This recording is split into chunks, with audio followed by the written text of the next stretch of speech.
ৰাতেৰ book দেখা পালো তোমাৰ ছবি ধৰা দিলা গোপনে আহি ইয়াৰ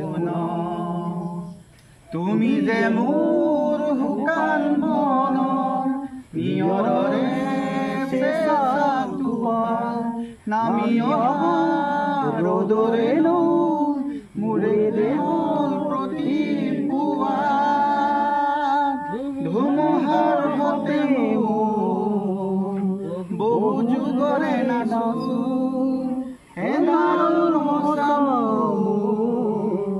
বহু দিনৰে আপোন নিজানৰ গান শেষ হ'ব ভাবো তোমাৰ বুকু।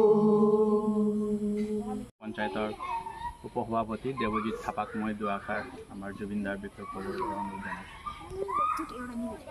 আমাৰ অসমৰ জনপ্ৰিয় কণ্ঠশিল্পী জুবিন গাৰ্গ আমাৰ মাজৰ পৰা ইতিমধ্যে আমাৰ পলুক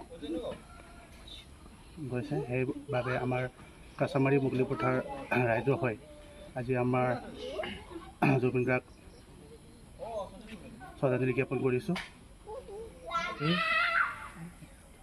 আজি দুখ লগা খবৰ, কিন্তু আমাৰ বিশ্ব সংগীত বিশ্বশিল্পী অসম হৈ উত্তৰ পূৰ্বাঞ্চল ভাৰতেই যিজন আমাৰ জুবিন দা ছিংগাপুৰত গৈ পৰলোক প্ৰাপ্তি হ'ল।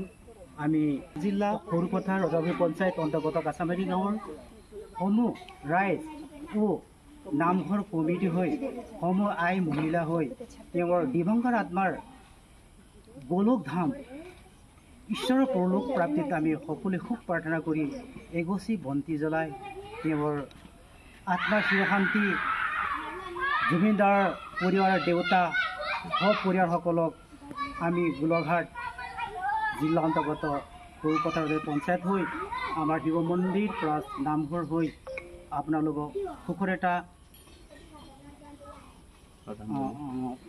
শ্ৰদ্ধাঞ্জলি আমি এটা মেছেজ আপোনালোকক দিছোঁ। যিজন শিল্পী আজি অসম হৈ বিশ্বতেও নাম জ্বলা, তেনে এজন শিল্পী আমি দুনে পাবলৈ টান। ঈশ্বৰে তেওঁৰ আত্মাৰ চিৰশান্তি হৈ শান্তি পাওক বুলি আমি সমূহ কাছামাৰী মুকলি পথাৰ সমূহ ৰাইজ হৈ তেওঁৰ ডিমাগৰ আত্মা শান্তি পাওঁ বুলি আমি এগছি সন্ধিয়া বেলা এগছি বন্তি জ্বলা সমূহ ৰাইজ হৈ আজি আমাৰ সুখ প্ৰাৰ্থনা সমাৱেশ হৈছে। আৰু আমাৰ এতিয়া 2 মিনিট সুখ প্ৰাৰ্থনাৰ মৌন প্ৰাৰ্থনা হ'ব।